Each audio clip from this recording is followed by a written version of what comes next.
Olá, pessoal! Aqui quem fala é o professor e pesquisador Sérgio Henrique Souza Santos. Estamos aqui mais uma vez para o nosso quadro Evangelho com Ciência e Espiritualidade, onde buscamos conectar o Evangelho de Jesus com estudos científicos do mundo moderno. Hoje nós vamos conversar um pouco sobre os anjos de guarda, mentores, e sobre o que seria o céu, né?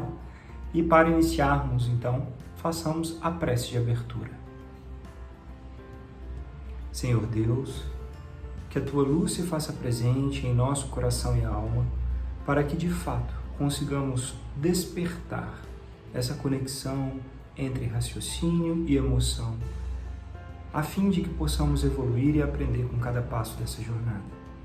Abençoe os que mais precisam, aquelas demandas de nosso coração e alma, que assim seja. Muito bem, para iniciarmos então as reflexões de hoje, vamos ler o Evangelho de Jesus segundo Lucas, comentado por Emmanuel e psicografado por Chico Xavier. E o tópico de hoje é Lucas, capítulo 17, versículo 21. Nem dirão, vede aqui ou vede ali, pois o reino de Deus está dentro de vós. Céu.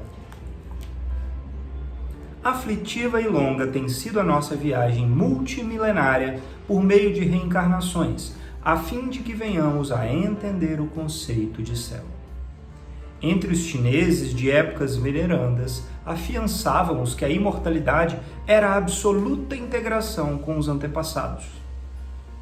Na Índia bramânica, admitíamos que o Éden fosse a condição privilegiada de alguns eleitos na pureza intocável dos cimos. No Egito remoto, imaginávamos que a glória na esfera espiritual consistisse na intimidade com os deuses particulares, mesmo quando se mostrassem positivamente cruéis. Na Grécia Antiga, supunhamos que a felicidade suprema, além da morte, brilhasse no trono das honrarias domésticas. Com gauleses e romanos, incas e astecas, tínhamos figurações especiais do paraíso, e ainda ontem acreditávamos que o céu fosse região deleitosa em que Deus, teologicamente transformado em caprichoso patriarca, vivesse condecorando os filhos oportunistas que evidenciassem mais ampla inteligência no campeonato da adulação. De existência a existência, entretanto, aprendemos hoje que a vida se espraia, triunfante, em todos os domínios universais do sem fim, que a matéria assume estados diversos de fluidez e condensação, que os mundos se multiplicam infinitamente no plano cósmico e que cada espírito permanece em determinado momento evolutivo e que, por isso, o céu, em essência, é um estado de alma que varia conforme a visão interior de cada um. É por esse motivo que Allan Kardec pergunta e responde: nessa imensidade ilimitada, onde está o céu? Em toda parte. Nenhum contorno lhe traça limites. Os mundos superiores são as últimas estações do seu caminho, que as virtudes franqueiam e os vícios interditam. E foi ainda por essa mesma razão que, prevenindo-nos para compreender as realidades da natureza no grande porvir, ensinou-nos Jesus claramente: o reino de Deus está dentro de vós. Que assim seja.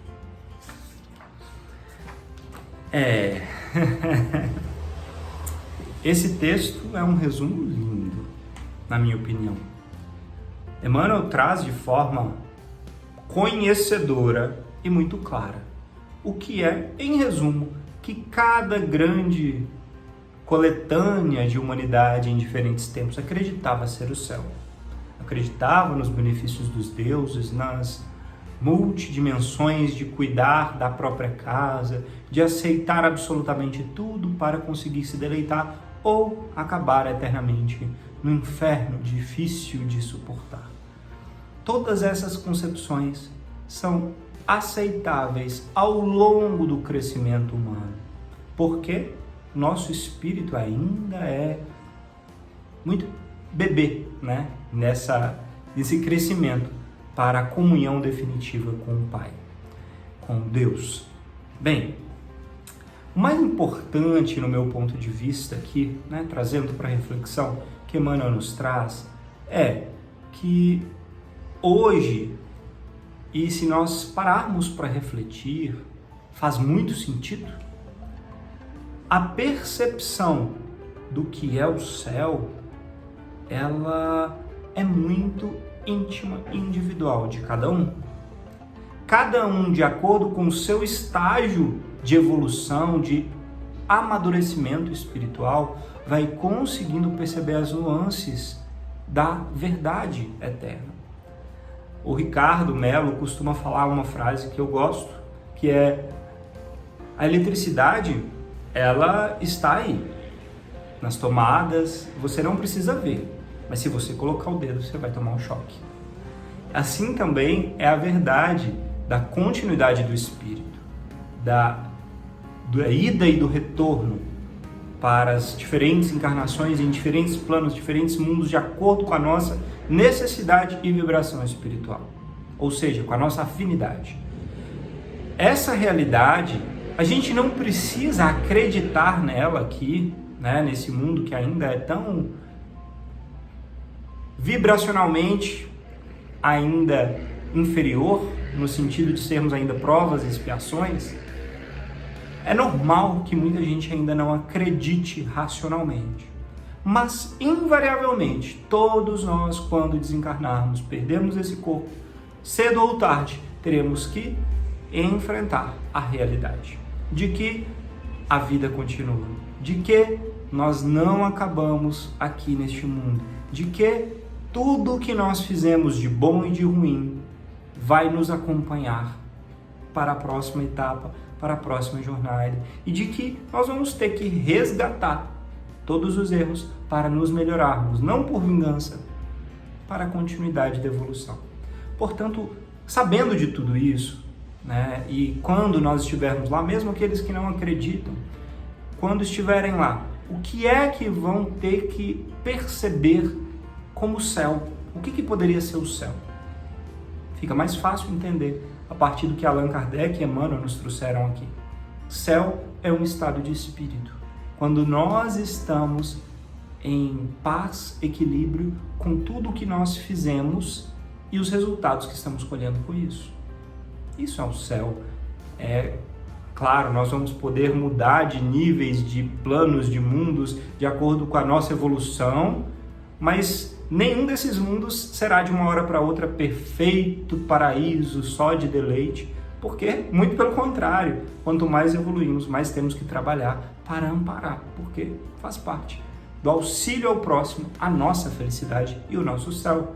Não tem como termos um céu íntimo de paz e equilíbrio, fazendo tudo egoisticamente só por nós.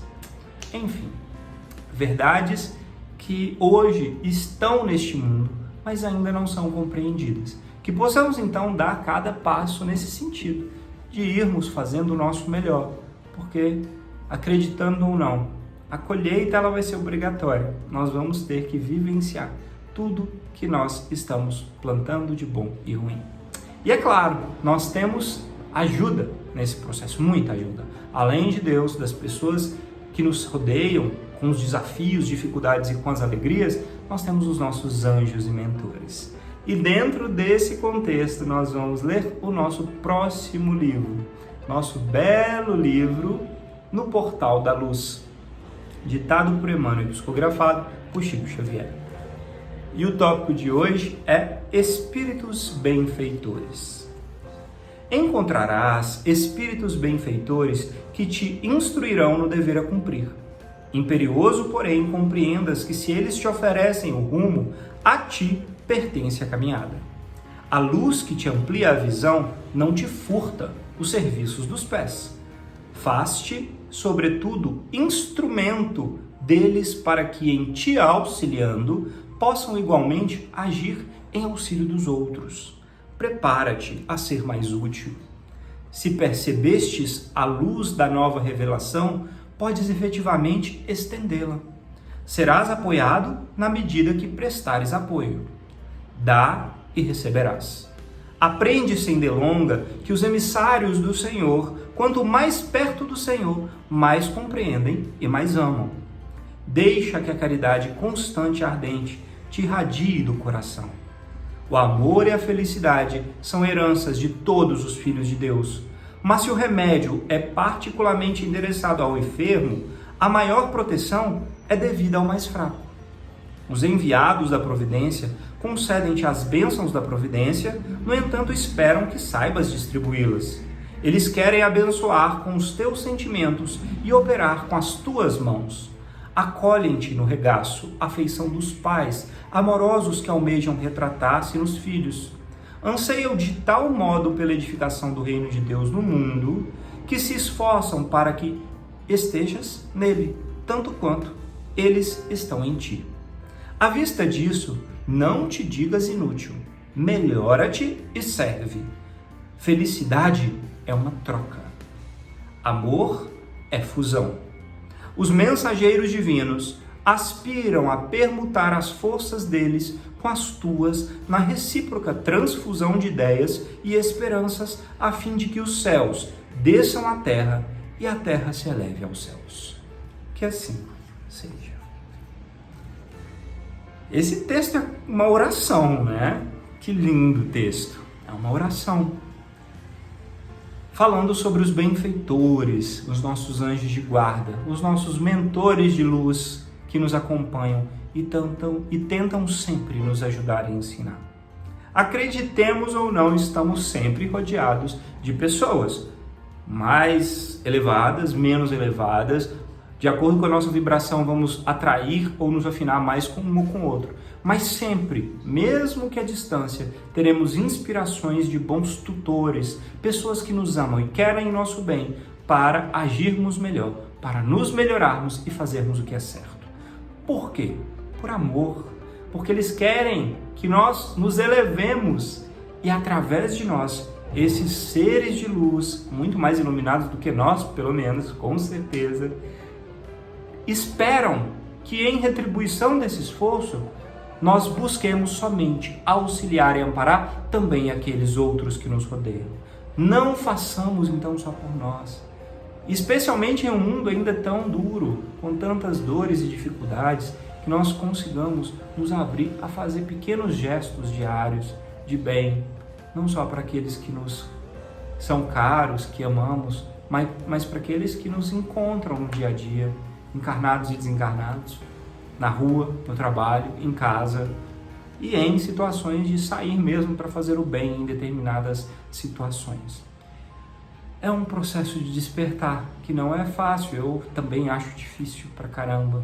A gente acaba se perdendo na nossa rotina, no nosso ego e vaidade, mas o despertar ele é através do esforço, nas pequenas coisas do dia a dia, de tentar sorrir mais, de tentar fazer uma pequena coisa, um gesto a mais de bem e pedir ajuda e auxílio para que sejamos inspirados a agir e escutar essas inspirações de luz que esses anjos vêm nos trazer.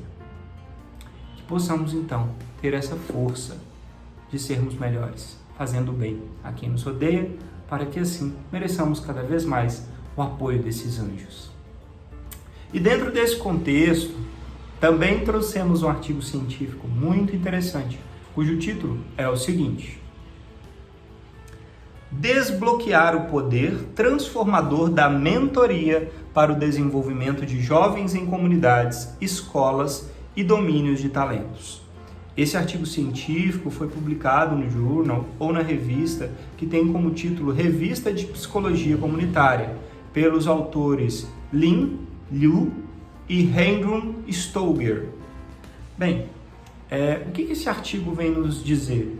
Que esse processo de anjo de guarda, de mentoria, ele não é útil só para a nossa espiritualidade, para esses seres tão mais evoluídos do que nós, que buscam nos amparar e ensinar, mas que é também importante aqui na Terra, quando nós fazemos uma mentoria de pessoas jovens nas sociedades, nas comunidades, buscando ensinar o que de fato funciona e é bom e pode trazer resultados de crescimento, seja material, seja na profissão, seja de paz, né, em meditações, oficinas, etc. Essa mentoria, esse ensinamento, comprovadamente através de estudos, facilita o crescimento e a compreensão desses jovens. Então, aqui na Terra, transmitirmos o nosso conhecimento de uma forma didática, de uma forma correta e não através de imposição, porque aí já não é mentoria, né? É tentar impor e guiar à força, já é outra situação, mas a mentoria real, ela acaba sendo um processo de ajuda dessa sociedade, de ajuda ao próximo, de socorro. Então que nós tenhamos essa possibilidade, essa capacidade de nos colocarmos como aprendizes, sempre, porque nós ainda temos tanto a aprender e evoluir, mas também como tutores, como mentores, como amigos e guias para quem precisa mais do que nós. Que assim o mundo vai se regenerar bem mais rápido, ajudando ao próximo e não focando somente em nós mesmos. Que consigamos colocar isso em prática, né? Que assim seja. Façamos a nossa prece de encerramento. Senhor Deus, gratidão por Tua luz e por podermos aprender e receber essa inspiração de mais alto, dos bons anjos que nos guiam. Que eles recebam tudo multiplicado, pois se nós não conseguimos ainda retribuir tudo o que devemos, a Tua luz e o Teu amor se multiplicam em todos e em cada um. Que assim seja. Muito bem. Gratidão a vocês pela oportunidade de conversarmos mais uma vez. Namastê e até a próxima.